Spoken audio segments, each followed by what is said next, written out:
Salut à toutes et tous. Alors aujourd'hui on va parler de la morsure, parce que la morsure ça a tendance à crisper énormément de parents. Et c'est normal hein, parce que la première chose qu'on se dit quand on voit un enfant mordre, c'est «Ah non, ça c'est pas possible». Mais en réalité c'est possible, hein, puisqu'il vient de le faire, devant vous. La question à se poser c'est vraiment plus pourquoi est-ce que cet enfant vient de mordre? Donc on va regarder tout ça ensemble aujourd'hui.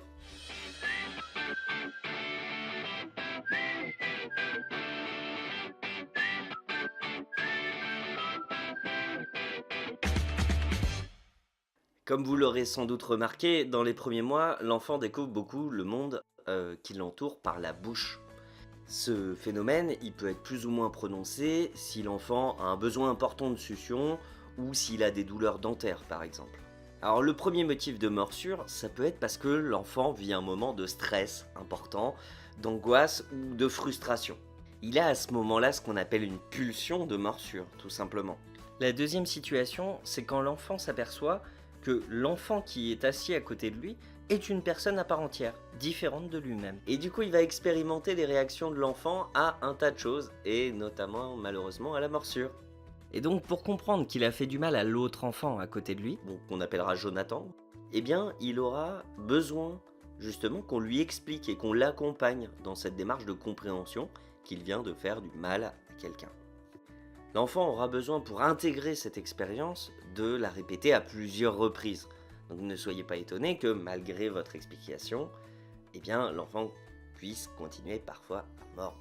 La présence de l'adulte dans cette histoire, elle est donc capitale, déjà pour protéger l'enfant qui vient d'être mordu, et accompagner également dans l'apprentissage l'enfant qui vient de mordre. Alors concrètement, comment on accompagne cela? Donc l'adulte peut accompagner déjà l'enfant qui a été mordu, en lui disant simplement qu'il peut refuser que quelqu'un lui fasse cela. Tu sais, tu peux lui dire « Stop, non, je ne suis pas d'accord. Sache qu'il n'a pas à blesser ton corps. Tu dois en prendre soin.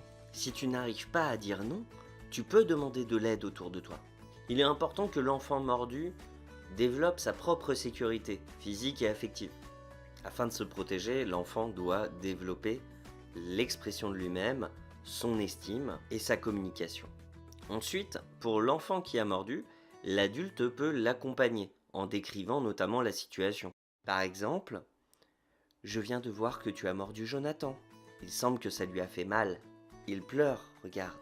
Tu vois, je vais aller lui faire un câlin pour l'aider et le soigner. Que voulais-tu lui dire? Tu avais besoin de quelque chose? Tu vois, peut-être que tu peux lui demander comme ça. L'important, c'est de lui présenter des alternatives à ce geste. Si l'événement de morsure se répète, eh bien, il est essentiel d'observer à quel moment ça se produit.